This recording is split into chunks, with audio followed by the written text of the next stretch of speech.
Mártir en todo el mundo y que nos van a dar una pista, yo creo, al menos curiosa o divertida, de cosas que sucedieron en templos que albergan especialmente la memoria del santo. El primer viaje que nosotros vamos a hacer va a ser a la Catedral de Roda de Isábena. La Catedral de Roda de Isábena tiene dos récords. Primero,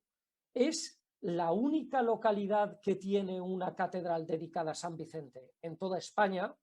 y, por otro lado, tiene el récord de ser la localidad más pequeña de España que tiene un templo catedralicio. Es decir, esos dos récords se concentran en la Catedral de Roda de Isábena y, como veis, es un pequeñito pueblo. Aquí en la imagen de la izquierda aparece en la zona de la Ribagorza Ostense, prácticamente en territorio fronterizo con Cataluña, pero es un pueblo tremendamente singular, es un pueblo que, como veis, tiene una torre bastante interesante en el territorio de su catedral y además tiene un claustro, como podemos ver aquí, junto con un cementerio de antiguos obispos. Pero yo vengo a traer la Catedral de Roda de Isábena aquí a colación porque la figura de un famoso ladrón que era la de Eric el Belga, que además fue una figura que inspiró a Pierce Brosnan en una famosa película en la que él hacía de ladrón de obras de arte, pero en todo este panorama paisajístico de ermitas románicas que en su día tuvieron determinados tesoros y que precisamente por estar en territorios aislados, precisamente por estar en lugares que no tenían ninguna protección, fueron pasto de robos en los cuales uno prácticamente tenía que dar una patada en la puerta y llevarse de allí candelabros, crucifijos, pinturas, etcétera, etcétera. Esto también sucedió en esta sede catedralicia y esta imagen que vemos aquí, que era la silla de San Ramón, que además era una silla que le tenían especial veneración precisamente por haber sido una silla que estaba veteada de un montón de piedras preciosas y que era la silla donde uno de los obispos de Roda de Isábena pues tenía su lugar preferido de descanso. Pues bien, Eric el Belga procedió al robo con nocturnidad de esta silla y esta silla, lo bien cierto es que por trocitos fue devuelta a la Catedral de Isábena, por supuesto la pedrería preciosa había desaparecido y hoy podemos ver que esta silla, con todos aquellos trocitos que fueron devueltos, está insertada en una estructura de metacrilato, pero precisamente nos recuerda cómo este y muchísimos otros elementos fueron fruto y objeto de expolio, como también lo han sido muchísimas otras ermitas de Huesca, del interior de Castilla, de Teruel, de Zaragoza, del interior de Cataluña, etcétera, etcétera. Fijaos, el segundo de los lugares que vamos a visitar es la Catedral de Berna. No solamente entre las grandes capitales del mundo, Valencia tiene el honor de tener a San Vicente como patrón y protector, sino que también es el patrón y protector de otra capital europea como es Lisboa y es el patrón y protector de otra capital europea como es Berna, que es la capital de Suiza, como sabemos. Pues bien, ¿por qué San Vicente fue elegido patrón de la Catedral de Berna? Eso, desgraciadamente, no lo podemos saber, pero si vengo aquí a contaros que en estas sillas del coro de la catedral, donde los abades y los canónigos se colocaban para cantar todos los himnos litúrgicos, vemos que en tiempos hubo cuatro series de tapices, 2 de 5 escenas y 2 de 4 escenas, que en estas 18 escenas replicaban escenas de la vida de San Vicente Mártir.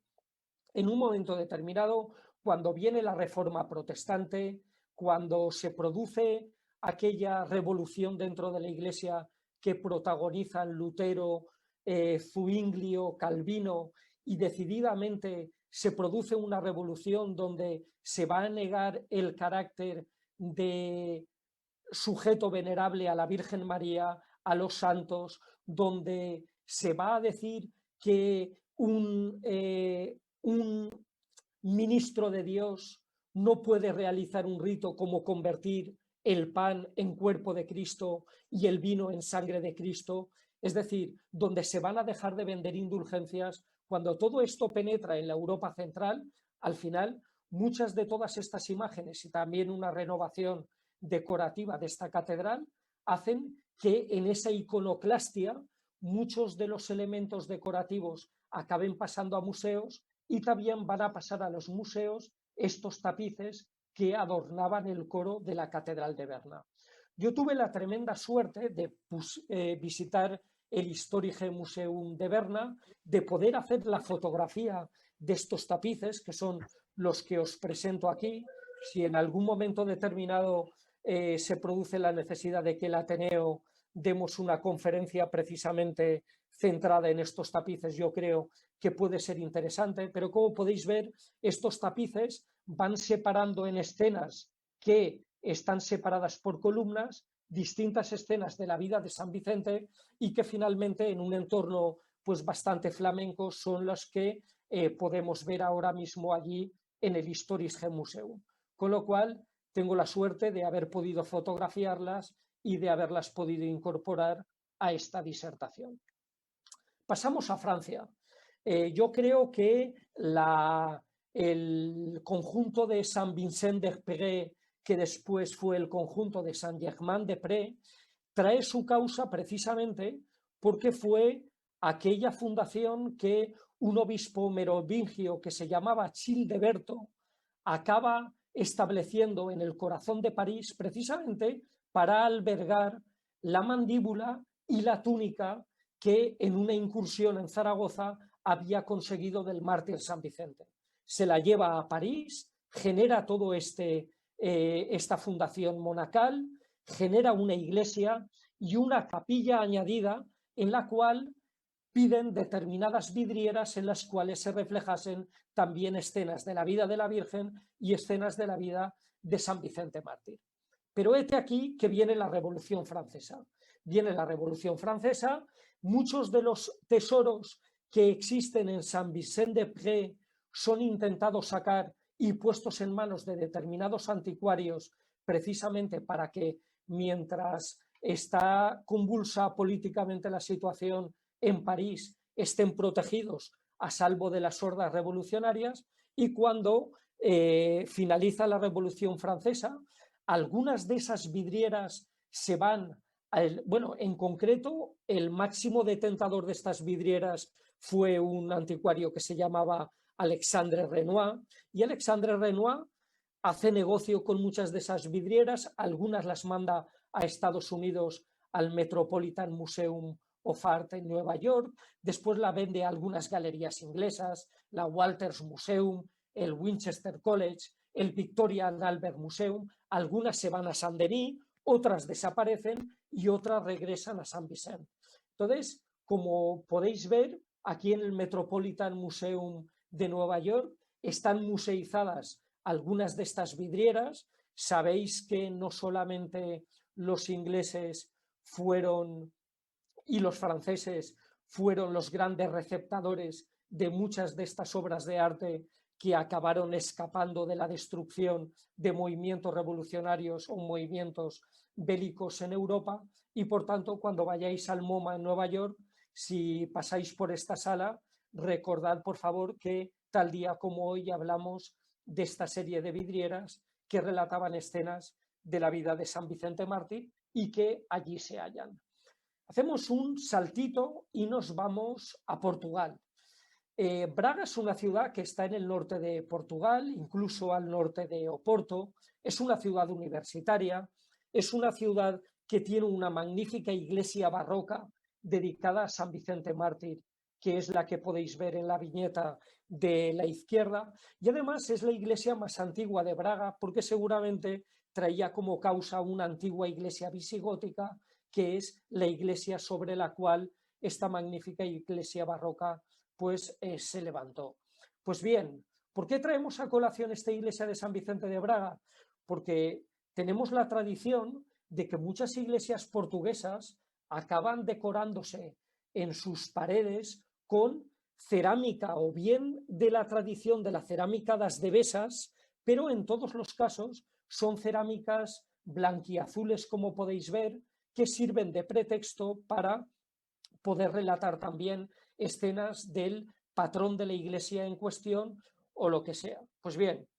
esta iglesia está totalmente decorada, como podéis ver, con escenas de la vida de San Vicente Mártir, absolutamente decorada, y podríamos encontrar un paralelismo o una comparación con la cripta de la iglesia de San Vicente Mártir que tenemos en la iglesia de San Vicente de la calle de la Ermita, justo al lado de la Plaza de España de Valencia, donde también allí podemos disfrutar con otro código, con otro lenguaje artístico de determinadas escenas de la vida de San Vicente, pero en este caso están en la cripta, no están en la iglesia de los claretianos, que es en la que se produce el culto, sino en aquella zona inferior a la que se da paso por las escaleras que hay a un lado del altar mayor. Entonces tenía interés en traérosla porque creo que son además escenas en azulejo bastante interesantes y que responden bastante a mucha de la tradición eclesiástica que se produce en Portugal, no solo con San Vicente Mártir, sino con otras muchísimas advocaciones, como podéis ver. Y fijaos, no nos marchamos de Portugal porque en la ruta do Románico, en Felgueiras, existe una iglesia magnífica que se llama San Vicente de Sousa, que es esta que podéis ver aquí. Tenéis aquí un cruceiro o pelourinho, que es así como se llaman en Portugal. Pero esta iglesia de San Vicente de Sousa, yo quiero llamaros la atención de que tiene sobre todo el techo de la nave central totalmente decorado con caixotoes o cajetones en un número de 30 que representan también escenas, 20 de la vida de San Vicente Mártir y 10 de milagros que posteriormente realizó San Vicente cuando determinadas personas pues se acogieron a la figura de San Vicente con alguna necesidad particular. ¿Por qué tenemos 20 escenas, es decir, 10 hiladas de, o sea, tenemos dos hiladas de 10 y después otra hilada de 10 en este cuerpo central? Los primeros 20 fueron decoradas por un artista que se llamaba Manuel Freitas y las 10 siguientes por Pedro Machado. Manuel Freitas solamente pudo hacer las 20 primeras, sobre todo porque no se había producido la ampliación a los pies todavía de esta iglesia. Con lo cual, él hizo las 20 primeras que habían desde la cabecera hasta el altar mayor, y cuando se produce la prolongación a los pies es cuando ven necesario hacer 10 más, que esto lo vamos a ver